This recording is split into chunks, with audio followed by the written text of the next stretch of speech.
Night டின்னருக்கும் சாப்பிட்ற மாதிரி ஒரு டிஃபன் ஐட்டம் தான். அடை தான் செய்ய போறேன். பார்க்கலாம் வாங்க.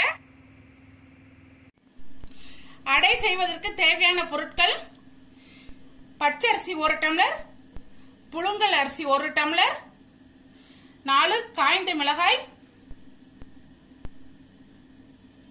துவரம்பருப்பு 1/2 டம்ளர், கடலைப்பருப்பு 1/2 டம்ளர், உளுத்தம்பருப்பு 1/4 டம்ளர், பைத்தம்பருப்பு 1/4 டம்ளர், சோம்பு 2 டீஸ்பூன், புதினா இலைகள் 1 கைப்பிடி அளவு, கொத்தமல்லி இலைகள் 1 கைப்பிடி அளவு, இஞ்சி 1 நீல இஞ்சி, 10 பல் பூண்டு, ருசிக்கேற்ப கல்லுப்பு. 1 டம்ளர் பச்சரிசி, 1 டம்ளர் புழுங்கல் அரிசி, இட்லி அரிசி எடுத்துக்கலாம். அதை 4 மணி நேரம் ஊற வச்சிருக்கேன். அதோட ரெட் சில்லி 5 மிளகாய் சேர்த்திருக்கேன். அதையும் நம்ம மிக்ஸி ஜார்ல சேர்த்துடலாம். இந்த அரிசியை நம்ம மிக்ஸி ஜார்ல சேர்த்துருவோம்.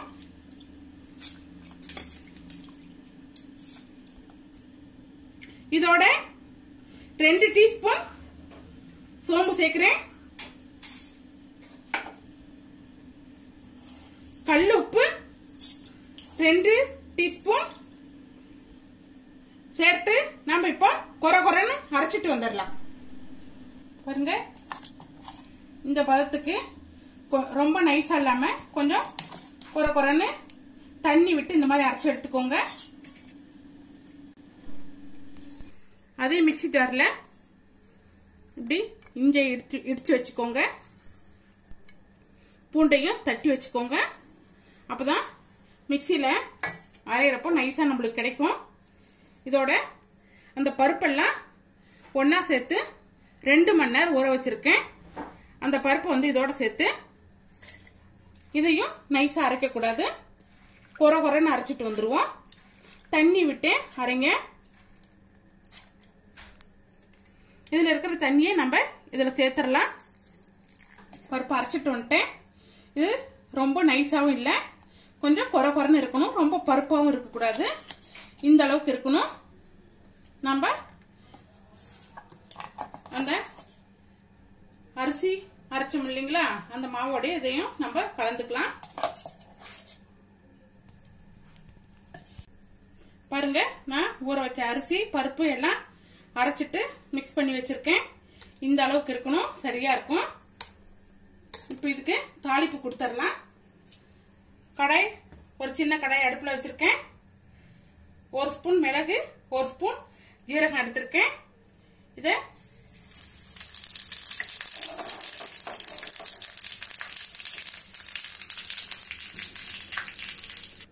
இதோட சிறிதளவு மஞ்சள் தூள், பொடியாக நறுக்கிய வெங்காயம், ஒரு 3 வெங்காயம் இதுக்கு நான் எடுத்திருக்கேன், சேர்த்துருவோம்.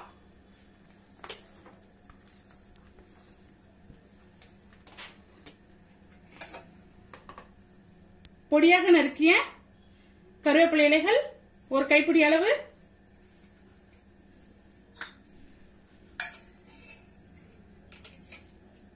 கொத்தமல்லி இலை 1 கைப்பிடி அளவு, புதினா 1 கைப்பிடி அளவு.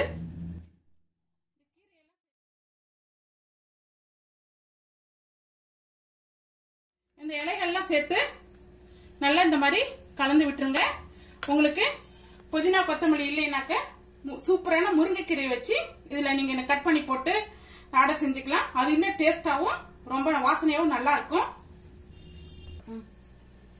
இப்போ நான் ஒரு அயன் கடாய் பேனை அடுப்புல வச்சிருக்கேன். டிஷ்யூ போட்டு நல்லா தொடச்சிட்டு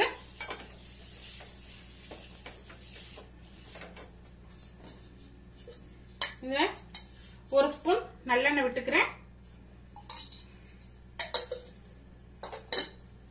நல்லா அப்ளை பண்ணி விட்டுருங்க. இந்த மாதிரி மாவு எடுத்துட்டு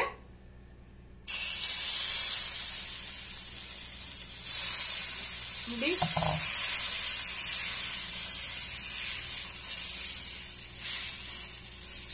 நீங்க நார்மலான தோசை தவாவிலையும் சுட்டு எடுக்கலாம்.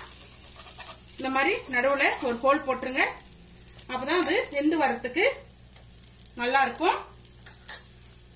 அடுப்பு வந்து மீடியமா வச்சு செய்யுங்க. சுத்தியில எண்ணெய் விட்டுருங்க.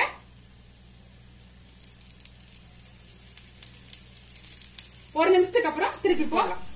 ஒரு நிமிஷம் ஆயிடுச்சு, நம்ம திருப்பி விடுவோம்.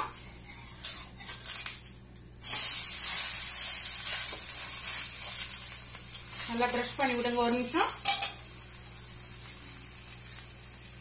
சுத்திலும் எண்ணெய் விட்டுக்கோங்க. இது கொஞ்சம் எண்ணெய் அதிகமா தான் பிடிக்கும். நீங்க ஒரு நெருப்பு பாத்தீங்கன்னா மீடியமா வச்சுதான் சமைக்கணும். ஹைல வச்சீங்கன்னா வெளியில வெந்திருக்கு, உள்ள வேகாம இருக்கும். நம்ம பருப்புலாம் சேர்த்துருக்கிறதுனால அது குக் ஆகாது. அதனால மீடியமா வச்சு 2 தடவை திருப்பி விட்டு எடுங்க. இன்னொரு பக்கம் திருப்பி விடலாம். நல்லா வெந்து வந்திருக்கு. இந்த இடம் நல்லா டேஸ்டா இருக்கும்.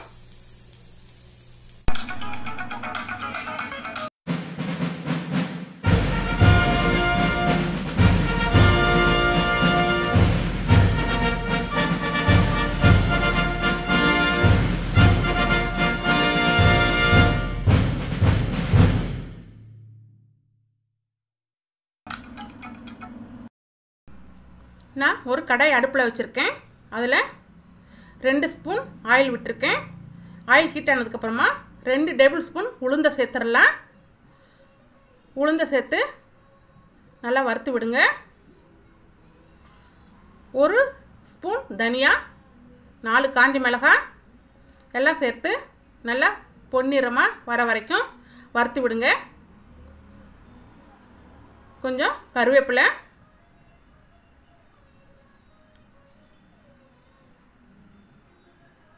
அரை டீஸ்பூன் மிளகு, 1 டீஸ்பூன் ஜீரகம் இப்போ சேர்த்துடலாம். சேர்த்து நல்லா வறுத்து விடுங்க. நல்லா மணம் வரும். மணம் வர வரைக்கும் வறுத்து விடுங்க. நாம் இதில் தேங்காய் சேர்க்க போகிறது இல்லை.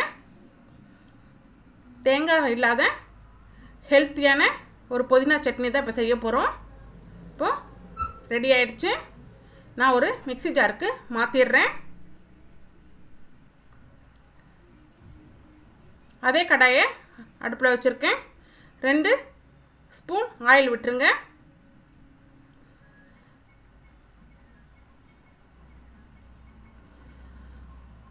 ரெண்டு மீடியம் சைஸ் பெரிய வெங்காயத்தை கட் பண்ணி வச்சுருக்கேன்.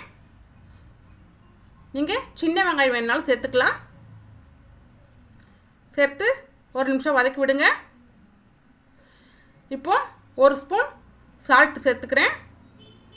உப்பு சேர்த்தோம்னா சட்னி டேஸ்ட்டாகவும் இருக்கும். வெங்காயம் சீக்கிரம் வதங்கி வரும்.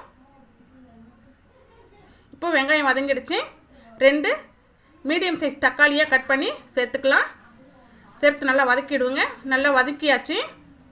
இப்போது ஒரு கட்டு புதினாவை க்ளீன் பண்ணி வச்சுருக்கேன். அதையும் இதோட சேர்த்துருவோம்.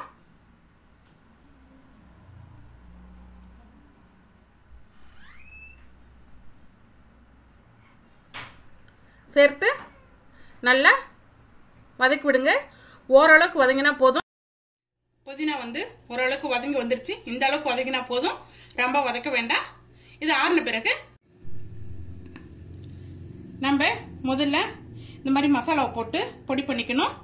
இதோட வதக்கின வெங்காயம், புதினா, கொத்தமல்லி இலைகளை சேர்த்து அரைச்சி எடுத்துட்டு வந்துடுறோம். இதோட தேவைக்கேற்ப உப்பு சேர்த்துக்கோங்க. புதினா சட்னி அரைச்சிட்டு வந்துட்டோம்.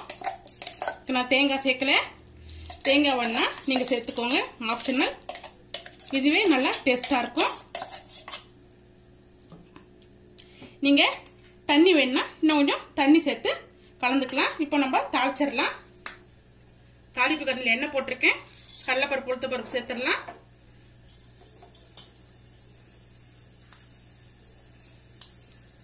கடுகு 1 ஸ்பூன் சேர்த்துடலாம்.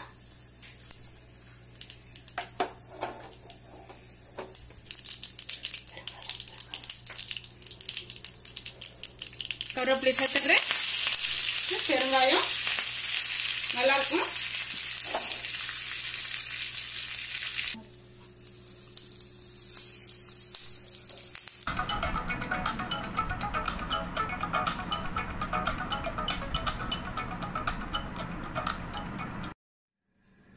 பாருங்க நம்மளோட அடையும் நல்ல காரசாரமான புதினா சட்னி ரெடி ஆயிடுச்சு. நல்ல டேஸ்டா இருக்கும். இது மார்னிங் பிரேக்ஃபாஸ்ட்டுக்கும் நம்ம எடுத்துக்கலாம், நைட்டு டின்னருக்கும் யூஸ் பண்ணிக்கலாம். நல்ல டேஸ்டா இருக்கும். ஓகே ஃப்ரெண்ட்ஸ், இந்த வீடியோ பிடிச்சிருக்கும்னு நினைக்கிறேன். நீங்க இந்த ரெசிபியை ட்ரை பண்ணி பாருங்க. இந்த ரெசிபி பிடிச்சிருந்தா லைக் பண்ணுங்க, ஷேர் பண்ணுங்க, கமெண்ட் பண்ணுங்க, சப்ஸ்கிரைப் பண்ணுங்க. தேங்க்யூ. நெக்ஸ்ட் வீடியோல பார்க்கலாம்.